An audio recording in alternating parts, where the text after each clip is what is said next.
तुलसी तुलसी सब कहे, तुलसी जंगल की घास, ये तो महिमा रघुनंदन की, तुलसी हो गए तुलसीदास। ओम साई राम मित्रों, आज का ब्लॉग आप सभी हमारे साईं परिवार के लिए विशेष लाभकारी और कल्याणकारी है, क्योंकि आज के ब्लॉग में अपने सभी बंधु बांधवों के लिए बहुत ही विशेष उपाय लेकर के आए हैं। जब आपके घर परिवार में भीषण आपदाएं विपदाएं आ रही हो, जब आपके घर में लगातार निर्धनता आ रही हो, मतलब धन का अभाव आ रहा हो, बिजनेस व्यापार लगातार मंदा चल रहा हो, घर परिवार का कोई कार्य ना बन रहा हो, इवन यहां तक कि आपकी युवा बच्चे बच्चियां हों और उनकी शादी ब्याह का सही तरीके से आपका जो संयोग होता है वह बन ही ना पा रहा हो, और हो क्या रहा है कि आपका परिवार एकदम विखंडन के कगार पर है। ऐसे भीषण समय में जब आपका समय खराब चल रहा हो, ऐसे समय में आपको छोटा सा उपाय करना है। छोटा सा उपाय क्या करना है? आप सभी के पास, सभी साईं भक्तों के पास यह साईं सच्चरित्र जरूर होगी। अगर नहीं है तो इस साईं सच्चरित्र को जरूर मंगा लीजिए। मैं ये कहूँगा कि बाबा की भक्ति में अगर हैं और आपके पास साईं सच्चरित्र नहीं है तो समझ लीजिए कि आपके पास कुछ नहीं है। क्यों? क्योंकि मैं एक चीज कहता हूं, हेमाड पंत जी ने बाबा की आज्ञा से जब इस साईं सच्चरित्र की रचना करी और बाबा से आज्ञा मांगने गए तो उनका सामर्थ्य नहीं था कि वह बाबा से आज्ञा मांग पाए कि हम साईं सच्चरित्र लिखना चाह रहे हैं। तो उन्होंने श्यामा को माध्यम बनाया और उनसे अनुनय विनय किया कि आप बाबा से परमिशन लें कि हम साईं सच्चरित्र लिख पाए। तो बाबा के पास श्यामा बाबा के अभिन्न जो है शिष्य थे। तो श्यामा ने उनसे बाबा से जो है प्रार्थना करी कि बाबा ये जो है आपका, हेमाड पंत जी जो थे, ये आपका जो है मतलब चरित्र लिखना चाहते हैं, जीवनी लिखना चाहते हैं। तो बाबा ने उनको देखा और उसके बाद बोला कि इनको सब साक्ष्य इकट्ठा करने दो और लीलाओं का जो है लेखन करने दो, लेकिन सबसे पहले अपने अंदर का घमंड ये त्याग करें और इनके अंदर मैं स्वयं विराजमान हो जाऊंगा। इनके माध्यम से मैं अपनी जीवनी स्वयं लिखूंगा, इनके अंतःकरण में मैं स्वयं विराजमान हो जाऊंगा और भक्तों का कल्याण करूंगा। साईं सच्चरित्र के 47वें अध्याय 47 चैप्टर में बाबा ने स्वयं लिखा है, बाबा ने स्वयं कहा है कि 7 समुंदर पार भी तुम रहोगे तो भी मैं तुम्हारी सहायता मदद करूंगा। साईं सच्चरित्र मैं क्यों कहता हूं? साईं सच्चरित्र एक ऐसा मतलब सागर है ना कि इसमें जितने गोते लगाओगे, जितनी बार आप साईं सच्चरित्र पढ़ोगे, आपके मन के समस्त भ्रम दूर हो जाएंगे। और साईं सच्चरित्र हेमाड पंत जी ने जो लिखा, इसमें गीता का भी जो है आप जाएंगे तो उद्धरण दिया गया है। इसमें रामचरितमानस गोस्वामी तुलसीदास जी का भी उद्धरण दिया गया है। और मतलब कहीं भी कोई ऐसा चीज नहीं लिखा है जिसमें कोई विवाद विषाद पैदा हो। इस साईं सच्चरित्र का अगर आप अध्ययन करते हैं तो निश्चित रूप से बाबा की कृपा आप पर होती है, और बाबा त्रिकालदर्शी थे, आप सब जानते होंगे। तो करना क्या है, कैसे, क्या उपाय है, आप समझ लीजिए। सबसे पहले आपके पास यह साईं सच्चरित्र होनी चाहिए। आपके पास जिस भी भाषा के आप हैं, आप कन्नड़ हैं, तमिल हैं, तेलुगु हैं, सब भाषा में साईं सच्चरित्र मिल जाएगी। हिंदी अगर है तो हिंदी, मैं हिंदी भाषी हूँ, मैं हिंदी पढ़ता हूँ। आप मराठी, गुजराती, जिसमें चाहते हैं ये साईं सच्चरित्र आपको मिल जाएगी। आप शिरडी अगर चाहते हैं तो शिरडी में बहुत इजी मिल जाएगी, और नहीं तो आप ऑनलाइन के माध्यम से, किसी भी माध्यम से जैसे आपको मिल पाए, कहीं साईं मंदिर हो वहाँ भी दुकानें होती तो वहाँ भी मिल जाती है। तो आप यह साईं सच्चरित्र ले लें। अब आपको करना क्या है ये ध्यान दीजिए। आपकी दुख, दरिद्रता, निर्धनता सुनने वाला कौन है? ये परमात्मा, जो सदगुरुदेव भगवान बैठे हैं, ये सुनेंगे। बाबा कहते हैं मुझे सदा जीवित ही जानो अनुभव करो, सत्य पहचानो। मैं आज जो उपाय लेकर के आया हूँ, साक्षात बाबा आपको सुनेंगे, आपकी दुख दरिद्रता निर्धनता दूर करेंगे और आपके घर में सुख समृद्धि और धन की बरसात होगी। धन की आप संभाल नहीं पाओगे, इतना धन आएगा। बस आपको सच्ची श्रद्धा और सबरी के साथ जो मैं आज बताने जा रहा हूं, बाबा के उस उपाय को करना है। तो यहां पर आप यह ध्यान दें कि बाबा का उपाय करना कैसे है। तो सबसे प्रथम चीज आप सब लोग जानते हैं, जैसे कि साईं सच्चरित्र का सप्ताह पारायण पाठ। सप्ताह पारायण पाठ कैसे होगा और आप एक चैप्टर प्रतिदिन कैसे पढ़ेंगे, वह सब आज हम बताएंगे और इसके अंतर्गत उपाय क्या करना है वो भी बताएंगे। तो आप बने रहिए ब्लॉग पर, स्किप मत करिए।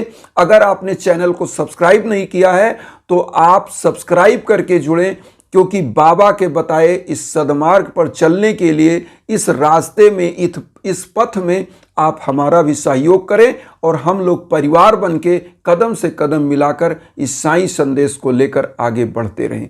तो आइए जानते हैं सबसे पहले क्या करना है।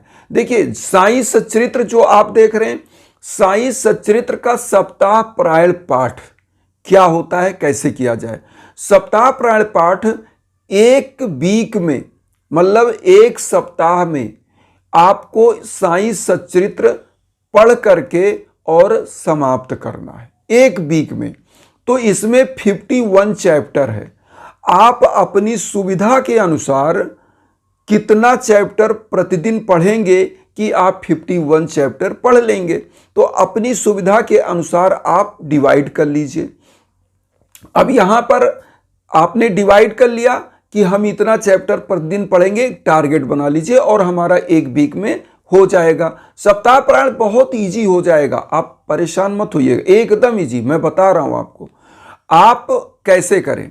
जैसे हम इसमें करने का, सप्ताह पारायण पाठ करने का एकदम तरीका इजी बता दे रहे हैं। सप्ताह पारायण पाठ, मान लीजिए आप बिजनेस व्यापार करने वाले लोग हैं, आप जॉब के लोग हैं, आप जॉब में कहीं भी अपनी नौकरी करते हैं, सरकारी सेक्टर में, प्राइवेट सेक्टर में, तो आप कैसे करेंगे ध्यान दीजिए। आपको गुरुवार से शुरू करना है। गृहस्थ जो घर में रहती हैं, गृहिणी है, माताएं बहनें, बंधु बांधव जो घर में रह रहे हैं, कोई चीज़ नहीं कर रहे हैं, वो भी कर सकते हैं। कैसे करेंगे उनके लिए तो और इजी है। कैसे करेंगे, सबसे पहले देखिए, बाबा का सप्ताह पारायण पाठ करने के लिए कोई ज़रूरी नहीं है कि आप भूखे प्यासे रहें। बाबा का सप्ताह पारायण पाठ आप कैसे करेंगे, आप सुबह नहा धो लिए, पूजा पाठ कर रहे हैं, तो मान लीजिए अगर उस टाइम से आप कर सकते हैं तो एक मीटिंग आप डिवाइड करें, इतना बजे तक हम करेंगे और उसके बाद हम ड्यूटी जाएंगे, अपना कार्य देखेंगे। तो कैसे करेंगे, सबसे पहले आप ब्रह्म मुहूर्त में उठने की कोशिश करिए, भोर में, जब एकदम धरा पर एकदम से साफ स्वच्छ वातावरण होता है, ब्रह्म मुहूर्त। और ब्रह्म मुहूर्त को समस्त प्रकार के पंथ संप्रदायों में मान्यता मिली हुई है।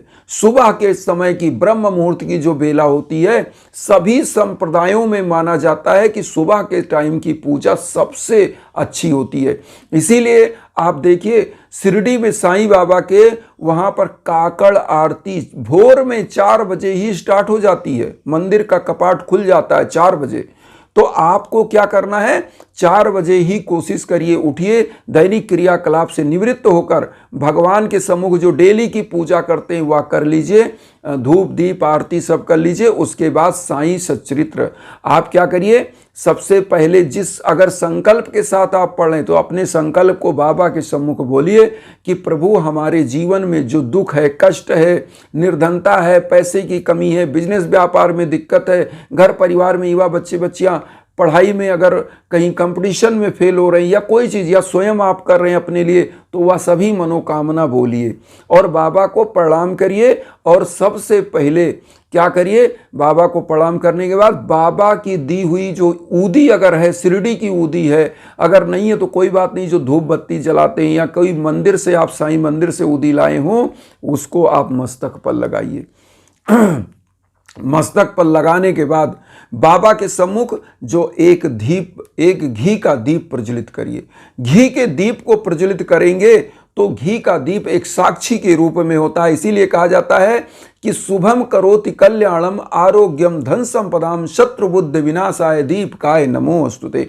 दीप के लिए यह स्तुति भी लिखी गई है। तो एक दीप, और बाबा स्वयं दीप प्रज्वलित करते थे, तो आप एक दीप जलाइए और कहीं बैठ जाइए एकांत में और कोशिश करिए एक आसन बिछाइए, जमीन में बैठकर पढ़ें। इससे आपको एक श्रद्धा भी जागृत होती है और आपका कंसंट्रेशन भी बनता है। तो श्रद्धा के साथ जमीन में बैठ जाइए, आसन लगाइए, दीप सामने रखिए और अपनी साईं सच्चरित्र को पढ़ना स्टार्ट करिए साईं बाबा को नमन करने के बाद। कैसे स्टार्ट कर लेंगे? फर्स्ट डेज में आप बाबा के सम्मुख जब बैठे तो वहां पे जितना चैप्टर आपने टारगेट बनाया उतना चैप्टर पढ़ लें। अब मान लीजिए आपको कुछ समय तक पढ़ना है, 2 घंटा 3 घंटा, तो उतने में जो टारगेट हो उतना पढ़ के आप ड्यूटी जा रहे हैं, अपने दुकान पे जा रहे हैं, शॉप पे जा रहे हैं, या कोई भी आप बिजनेस करते हैं, कुछ भी करते हैं, कहीं आपका टाइमिंग है कि इतने बजे जाना है, तो उतने बजे तक चैप्टर को जितना भी आपने डिवाइड किया उसका हाफ पढ़ लिया या 1/3 पढ़ लिया, आप निकल गए। अब उसके बाद जब आप शाम को लौटे तो फिर नहा धो करके फिर आप एक दीप प्रज्वलित करें। बाबा की दैनिक क्रियाकलाप जो पूजा पाठ करते हैं डेली वाली, वह करने के बाद एक दीप प्रज्वलित करें, बैठ जाएं। तो एक दिन का चैप्टर आपका, मतलब एक दिन का जो टारगेट है वह ऐसे पूरा हो जाएगा। ऐसे 7 डेज में हंसते खेलते आपका साईं सच्चरित्र और आपके सामने एकदम सप्ताह प्रायण आराम से हो जाएगा। तो और बाबा की कृपा भी बनी रहेगी। आपका मन इतना प्रसन्न होगा जिस दिन साईं सच्चरित्र करेंगे, आप खुद फील करेंगे। तो साईं सच्चरित्र अब आपका सप्ताह प्रायण हो गया। इसी में बीच बीच में आपको करना क्या है? जैसे सप्ताह प्रायण पाठ हो रहा है तो भोग बाबा को डेली लगाइए, और भोग लगाने के बाद आप एक काम करिएगा, कहीं भी कोई गरीब मिले तो उसको ओम साई राम मन में कहते हुए कुछ फल का भी दान करें। जैसे आप ड्यूटी जा रहे हैं साईं सच्चरित्र पढ़ने के बाद, कहीं भी कोई गरीब है, कोई मंदिर है या कोई जगह, आप थोड़ा सा फल लिया और अपने मन में ओम साई राम बोलते उसको दान कर दिया, दे दिया।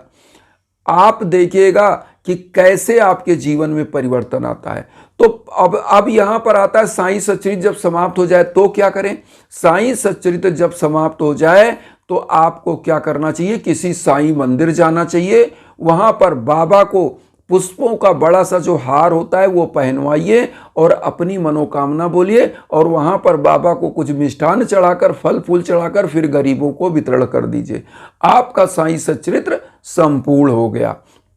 अब यहां पर एक चीज और कहेंगे, जब जीवन में इस प्रकार की बाधाएं आ रही हैं तो आपको क्या करना चाहिए? गौ माता को, गाय को एक रोटी पर गुड़ रख करके गुरुवार के दिन जरूर खिलाइए। इससे सदगुरु बहुत प्रसन्न होते हैं। साईं बाबा स्वयं जीव जंतुओं का बहुत सेवा करते थे, आदर करते थे। तो आप खिलाएंगे, किसी कुत्ते को भी खिला सकते हैं। इससे जानते हैं कई चीज आपका राहु केतु और इस प्रकार के जो ग्रह होते हैं, जो क्रूर ग्रह, वो भी आपके शांत होते हैं। शनि ग्रह भी आपका मानता है, तो कुत्ते को खिला सकते हैं, जानवरों को खिला सकते हैं और पक्षियों को भी दाना दे सकते हैं।